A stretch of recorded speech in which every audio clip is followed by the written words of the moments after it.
大家好，我是小鹅。今天呢，分享一个特别好吃的砂锅瘦肉粥，又香又美，和买的一样好吃。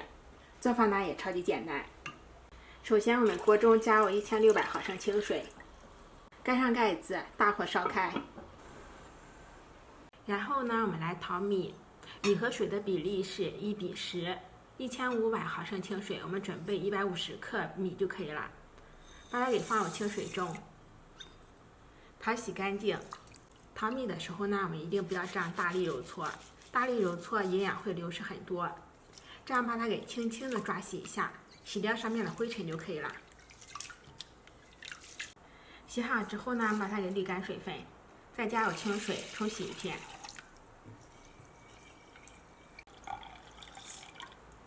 水开之后呢，放入淘好的大米。把它给搅拌均匀。放入大米之后，我们盖上盖子，大火烧开。现在呢，我们准备100克瘦猪肉。我们可以明显的看到，它猪肉的纹理是这样横着走向的。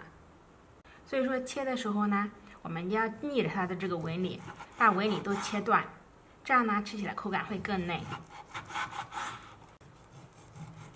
猪肉我们尽量的切薄一点。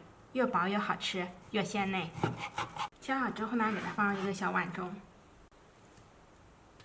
再切一点姜丝。切好之后呢，我们放入瘦肉中，加入少许盐，再加入少许清水。先用手把它给抓至起胶，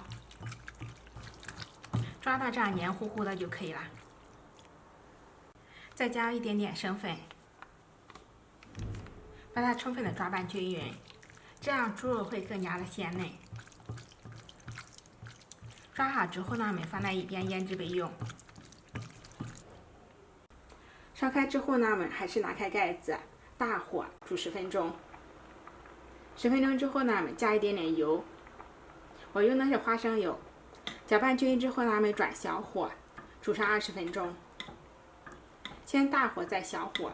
这样煮出来的米更加的香浓好喝。20分钟之后呢，大米粥都已经非常的碎了。然后呢，我们转中火，放入腌好的肉片，给它快速的搅拌均匀，煮上大概30秒到1分钟。我们看到这个肉片飘起来，然后变色就已经熟了。肉片呢非常的容易熟，不用煮太久，不然的话口感会变老。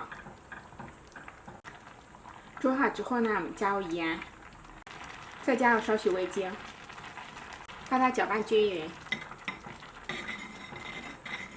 出锅前呢，再撒上一把香菜，或者说小葱，会更加的美味。这样做出来的砂锅瘦肉粥，粥非常的香浓鲜美，肉呢也特别的滑嫩可口，真的非常的好喝。我一口气都可以喝上3、4碗，真的喝不够，尤其是大冷天来上几碗太舒服了。喜欢喝粥的朋友可以在家里面试一下哦。